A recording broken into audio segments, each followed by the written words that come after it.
Welcome to the I-29 Moo U Dairy podcast. I-29 Moo University is a consortium of land-grant universities in Minnesota, Iowa, South Dakota, and Nebraska. This podcast covers timely news, information, and research for today's dairy industry. Welcome to another podcast of I-29 Moo University. I'm Kim Clark, and today I'm joined by Fred Hall, Extension Dairy Specialist in Northwest Iowa, and Jim Salfer, Regional Dairy Educator from the University of Minnesota. And on today's podcast, we are talking about milking robots. Welcome, Kim. It's nice to see everybody again. No, it's always fun to have the discussion with us, and today's topic is pretty exciting. Yeah, there's a lot of growth in robots, and so it'd be fun to talk about. And I think it's a lot of buzz in the industry, right or wrong. It's just an interesting topic to talk about. It is an interesting topic, and we're starting to see more robots go online in the industry too. And I think one of the interesting parts, as I think about the milking robot, one thing that's in my mind is 60 cows max per robot. And are we still seeing that today? Yeah, I think it's interesting. We've done a number of surveys, and I think that was probably true maybe 10 years ago, but for but that really number has been a moving target, I think, for probably multiple reasons. Number one, the robots have all gotten better. I mean, over time, they've just really improved, especially the cameras and the lasers from an attaching standpoint. The other thing, I think, our barn design's gotten better, and we've got better cows. 60 cows per robot might be a good target if you're just in for the first couple of years. But as time goes on, I think you'll be selecting more for cows that are really good robot cows. So they come in, they stand for robot attachment, and they just have the right udder conformation. And so I think over time, most of the farms I work with here that achieve a lot of milk per robot, they're probably looking more in the 63. Most of them are maybe 62 to 67. There's obviously some outside of that range, but I think, and there's some that will say 60 is my maximum number. A lot of those are farms that don't want to spend a lot of time in the barn. They kind of want the robot to run themselves. So as you push that number up, you're going to have to spend more time in the barn. You're going to have to make sure the robots work well. You're probably going to have a few more fetch cows in a free flow system. So it depends on a little bit your system. But I think long term, for people that want to get a lot of milk per robot, we're going to be a little bit higher than that 60 cows per robot. As I get in so many discussions with users groups with robot, and they start arguing about, my cows milk 2.8 times a day, my milk 2.9, my milk 3.1. I said, you guys, that number is an absolutely irrelevant number. It means nothing. What matters is you get your early lactation cows milked a lot of times and your late lactation cows milked not so many times, and let the average be what it is. I'm not sure targeting an average is a right number to target. And actually, we have some pretty interesting data from our latest research study. I'll probably talk about a little bit, but we broke it down by cows per robot, and in our free flow barns, we had our highest number of cows per robot were 66 to 70. Nobody would think you should ever run 70 cows per robot. Nobody. How is milk production impacted when 70 cows are going through that robot? That is the group with the highest average milk production per cow. No kidding. They average 86 pounds. 86 pounds. And is that Holsteins? Yeah, those are Holsteins. Yeah, they're all Holsteins. So if I've always heard 60 cows per robot max, it can't handle anymore. What's the difference? You're not going to do that for your first year, first 2 or 3 years. Some of these guys have been 7 or 8 years. So you kind of get the right cows. And a lot of it is getting your milking permission settings up right. So you're really getting these cows milked at the right time. There's a farm in Wisconsin I work with. I'm not sure his number is correct, but his goal is to average 40 pounds of milk every time a cow comes into the robot. And he's within a half a pound of that all the time. I said, how did you come up with 40? And his argument is, that's when I started cows leaking. When they had 40 pounds of milk in their udder, they leaked. So that's his goal. So I think part of it is milk and permission settings. Part of it is having the right cows, fast milking cows that adapt to robots. So there's a lot of reasons in it. So I'm not sure if you're in 2 or 3 years, that should be your target. But I think as you get in longer, the other thing is the newer robots are much better. If you look at the new robots, they attach faster, the lasers are better. So I think we're going to have these, I think we're going to see robots really handling 65 to 70 cows pretty common in the future. So yeah, people are always surprised when I say that, because that's what they're saying. What really happened, that's why I think it's irrelevant, because we also broke that down by milkings per cow per day. The highest number of milkings per cow per day was 55 to 60 cows. They averaged almost 3 milkings per cow per day, and they averaged 84 pounds of milk.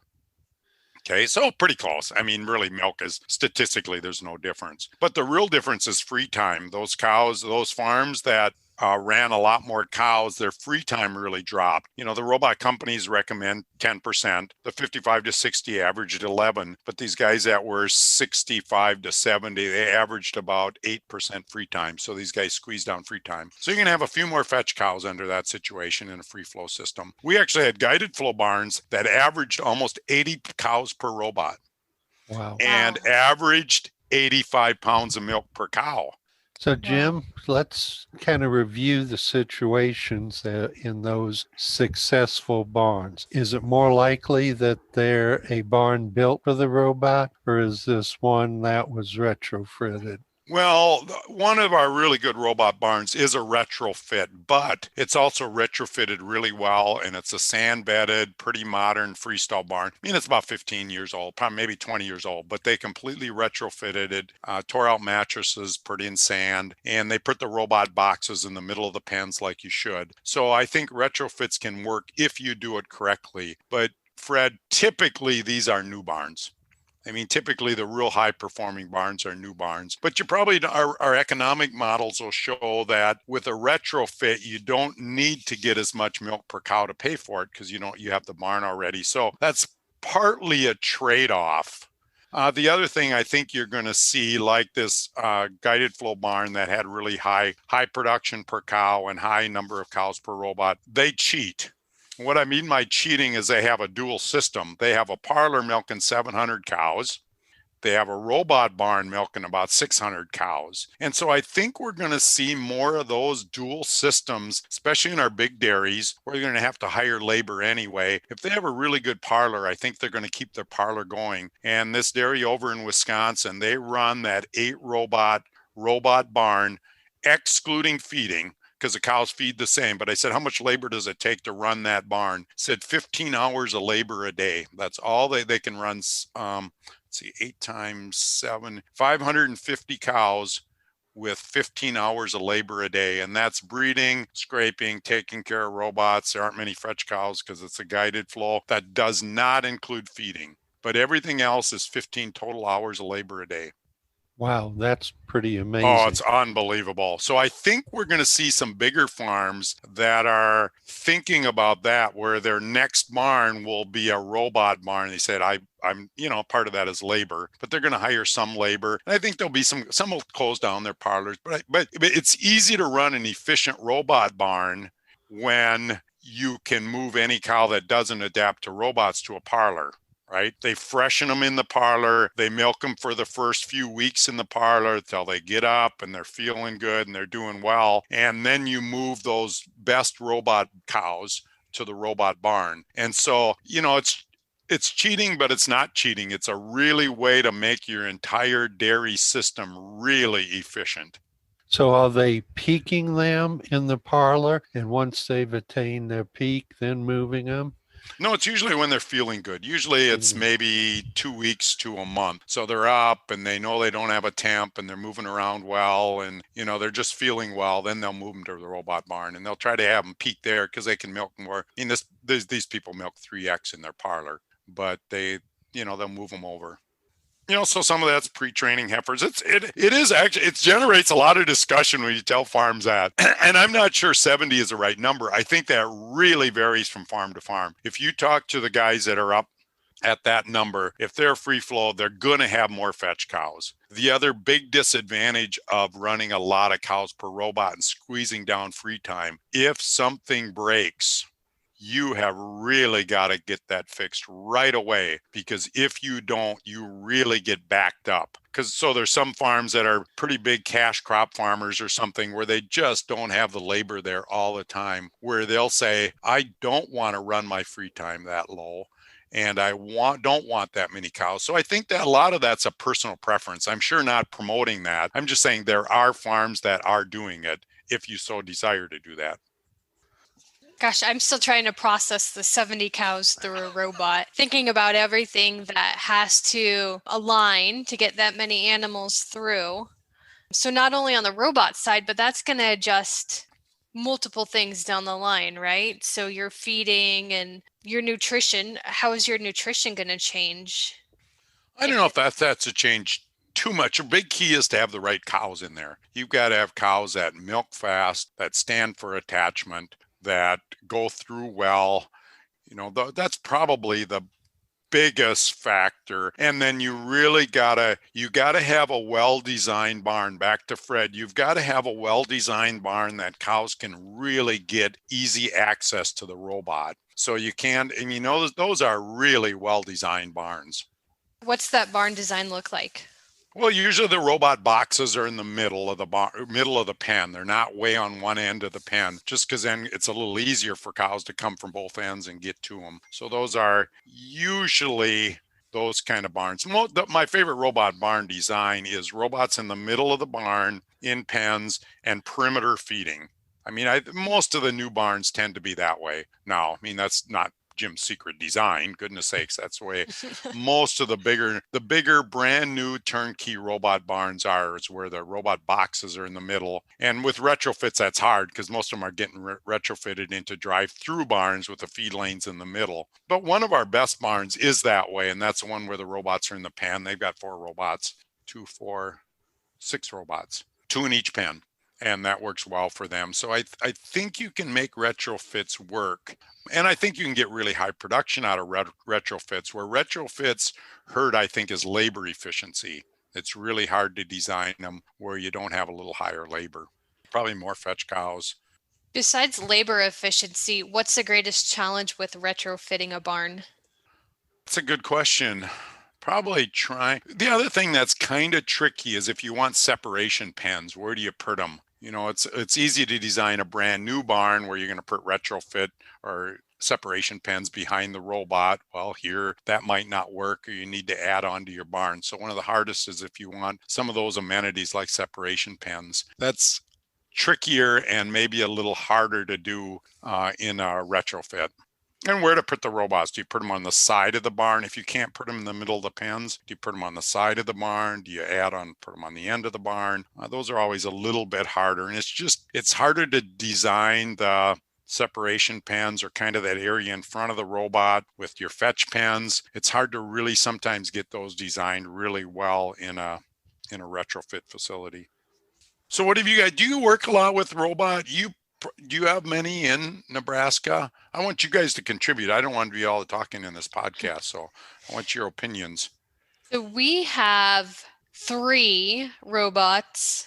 I have to think now. 3 robots that are up and running. A 4th one that I know is planned for sure, and possibly 2 additional ones that are in. The producers are looking strongly at robots. But we actually, our 3rd one just went online. And that one is north central, northeast Nebraska. But they have some brown Swiss that they're actually running through robots, which I hadn't seen that before. Our other 2 milking robot barns are Holsteins, and they really like them a lot. And actually, I misspoke. We have 4 robot farms with the 4th that just came on the line. How are the Swiss going through? We've got one here that's all Swiss, and they seem really happy. Jerseys are the breed that you hear. They're just so much more active. So they'll just talk about visits being so high with their jerseys. And of course, you have a few more issues with an old Jersey with a deep udder, because they tend to be a little short-legged anyway. But you will hear about jerseys just being so much more active with really good visits. And I don't know if that's good because, they tend to they just tend to be more active. Yeah, I think part of that activity is the curiosity that comes along with those jerseys too. So There's a big show herd. You maybe know them, big registered herd, a Guernsey herd over in Wisconsin that has robots. Do you know them, Fred? I'm trying to think of the name. I've been there, but when they expanded to robots, they got 2 robots, and then they bought some Holsteins because they couldn't find enough Guernseys, and they seem to get along fine and do well together, which I thought maybe the Holsteins would be a little too aggressive for the Guernseys, but boy, they did very well, and they prefer their Guernseys. They really like them, but their Guernseys were doing really well. We're talking about breed differences, and I think that kind of leads us to the udder shape. The deep uddered older Jersey is problematic, but by the same token, 20 years ago we were grousing the rear teats too far apart. Well, now we've got a lot of cows that the rear teats are too close together, and that's problematic for a robot. Are you seeing a shift in culling or the look of the udder, Jim? Yeah, there's a couple ways people are doing it. Some of the robots will actually attach to the opposite quarter. The other thing people will do is they will make a conscious decision to not allow those cows to come in very often, especially in later lactation where those teats are constantly crossed, because then the robot will spend all this time trying to attach and kick her out. So what they'll say is, I'm only going to milk this cow 1.5 times a day. I'm not going to milk her till she gets this much milk in her udder, to try and get those back teeth spread out so it has a little easier time attaching. But you will see too, once in a while people cull them. But the robots are amazingly good at identifying and attaching. It's sometimes a time issue. Sometimes it takes a lot longer than you'd like. But if you watch these new robots with the lasers and the newer cameras, not that cross teats aren't a challenge, but the robots can attach to a lot more unusual shaped teats than you'd think. Maybe almost a bigger issue is kind of reverse tilt to the udder, where you've got that fore-udder lower and there's these high, small back teats, because the lasers and the robots, or the lasers and the cameras, can't find them. They just can't see those back teats to attach. Are you seeing any difference in the machinery? We looked at a Galaxy over there in eastern Iowa a couple weeks ago, and a little different look to it, but I think we're seeing some changes in the machinery of the robot versus what we saw 10, 12 years ago, aren't we, Jim? Yeah, I think all the robots are getting better. The 2 dominant players, of course, are DeLaval and Lely. They're the first ones in. You've got AMS Galaxy, of course, with a 1 arm and the 2 boxes kind of side by side. We've got a couple of them here, and I think the ones I've seen have seemed to work fine. You've got Gia, and their claim to fame, or what they're really trying to accomplish, is a 1 attach system. So it attaches, and then all of the prep, all of the milking and the post tipping is all in that 1 attach unit. There are some of those around. There's actually a couple large rotaries. Then they're really the company that's gone after that large dairy from a rotary standpoint. Obviously, the other companies want large dairies, but they're really in their box robot system. And then you've got Bomatic, which has been coming in more recently. There really are not a lot of Bomatic systems right now, so I'm not that familiar with them. But they make a 1 box and also a 2 box system. So all the robot companies, and I guess the 2 I'm by far the most familiar with, because all of our research has been done with, is the DeLavals and the Lelys. But the other ones that I've seen, overall, they seem to work fairly well. It was impressive to see that Galaxy with that single arm. It just reminded me of the old days in Detroit, when I would tour those. That's the arm that they were using. Yeah, and that's exactly what they're saying. This is a standard robotic arm. And so the cost to repair them is going to be a lot cheaper. I don't know if they said there's lots of these around the world. And so that's what they've really tried to do, is standardize these at least the robotic part of it, to say, let's build a robot where the robot part is really standard, and then repairs will be less, and there'll be a lot of them around, and that'll help keep the cost down, especially the repair cost down. So that's really what they've tried to accomplish with their robot versus a lot of specialized parts.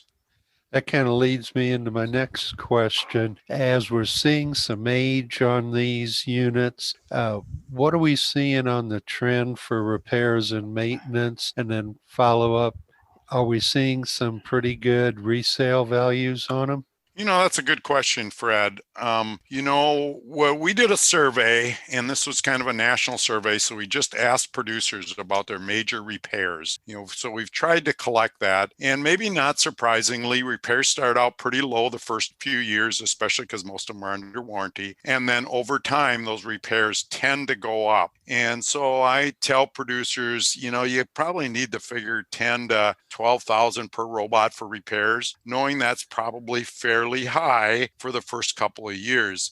The other thing you've got to kind of think about is robot repairs tend to be a little bit lumpy. What I mean by that is, you won't have any repairs for a year or two. Well, then an air compressor will go out.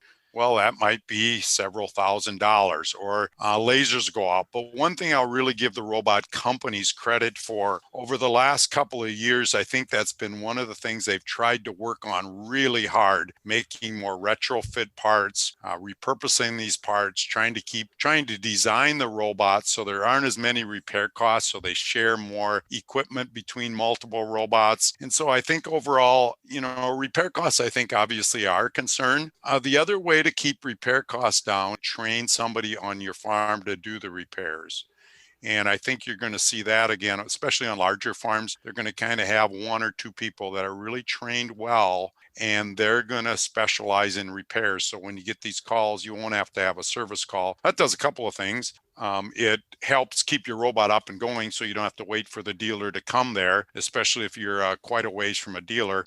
The other thing it really does is help keep your costs down. And so I think, repairs, I think, are higher than maybe some of the numbers that you've seen, and they are going to go up, Fred. Our survey shows maybe $500 to $1,000 per robot per year. And I think ultimately, that might be why people get rid of robots. I think we may see kind of two segments of robot users. You're going to see people that are really good with cows, that can get a lot of milk per cow. They're not really very mechanically inclined. And just like somebody with a car, if you're not very mechanical, you're going to always try to have a pretty new car that's running. I think there's a good market for these used robots, and you'll see maybe younger people without the capital or people that are really mechanically inclined. They're going to say, I want a discounted robot. I'm a little more mechanically inclined and maybe not quite so good with cows. And so I'll buy a used robot and do a lot of my own repairs. And as far as resale value, they've been, there's been some farms I've worked with that have purchased used robots. Most of them have been 2 to 3 years old, and they'll pay in the $70,000 range, somewhere between 60 and 80. Now, if they're a lot older model, they'll pay quite a bit less than that. But then, of course, you've got to have a robot company come through them and install them. So that's not like your final install cost. You're going to have quite a bit more than that, depending upon the dealer and how much retrofitting that you need to do. So as you look at the owners, are you seeing, you mentioned the young techie guy, are the ones that are out there now, are you seeing folks most successful when they have that ability to figure out the computer and figure out all the wires and whistles? Or is the service good enough from the robot company that a good cowman can make them work? I think it depends on where you're located and the brand of robots you have in. As I think of the robots we have in Nebraska, we have one brand here in Nebraska. And so if a producer goes to put in another brand, that service is definitely going to be lacking because we only have one brand, one service provider for one brand here in the state. But I think if you get to Minnesota and Wisconsin, I think they have more opportunities there to work with those service providers. And from what I've seen and observed and heard, those service providers have done a really good job of training staff that are remote outside of maybe the main office for that company as well. And so that's been beneficial too, being able to spread out those service technicians. But we have some farms that want to do everything on their own, and that's great. And other farms who aren't as techie, and so they need those service providers to come out and service and take care of any issues that they have. Yeah, Kim, you're exactly right. As you travel around, like with our research project, you'll see a lot of a particular brand in a certain area, and then you go maybe a couple hundred miles away and you'll see a lot of maybe a different brand. And that's really all driven by the dealer. And it is really important that you have a good dealer support. That's maybe more important than the robot brand per se, because I think especially the major brands, they all do a nice job and they all milk cows, and there's good, I can find you good farms of every single robot brand. So at least we encourage farms that you really need to look at your dealership and your dealer support, because you're exactly right, Kim. You really need dealers to support these because they are still a pretty specialized piece of equipment. They're not unusual anymore, but in the whole grand scheme of technology or what we're used to milking cows with, they're pretty new. They've really been about the last 10 years or so is really about how long we've really had dealers that have known how to service these robots. We used to say 5-6 years ago, we would always tell producers, go out and explore, observe as many robots as you can. Find the one you like, and that's the one you need to go with. And now I think we're starting to change some of our tune there and encouraging producers, look at the service providers that you have in your area that can help service those robots if something goes wrong. And then those are the robots that you'll consider to put in. We actually have, I know 2 of our producers have robots. We're looking at completely different brands. They like those brands better, felt they fit the needs better of the producer. They like the operation system. In the end, those dairies ended up putting in the brands for the service providers that we have here in Nebraska. Yeah, if you have a choice, I think you really got to look at the service providers and also what I just think that's probably more important than the brand, because if you don't have a good service provider, it wasn't like in the old days, right? You could put in a De-Laval robot, you could put in a De-Laval parlor, and you could have universal claws, and you could have Bomatic pulsators, and you could kind of mix and match these parts because if your local dealer was better in a certain area. But with robots, you're really hooking your horse to that wagon, and you're not going to go to brand X and get repairs on robot B. It's just not going to happen. So I think, Kim, what you're saying is really important as people are thinking about these robots that they might be purchasing. Yeah, that's exactly right. I-29 MooU is an equal opportunity provider. For the full non-discrimination statement or accommodation inquiries, go to extension.iastate.edu/diversity/ext.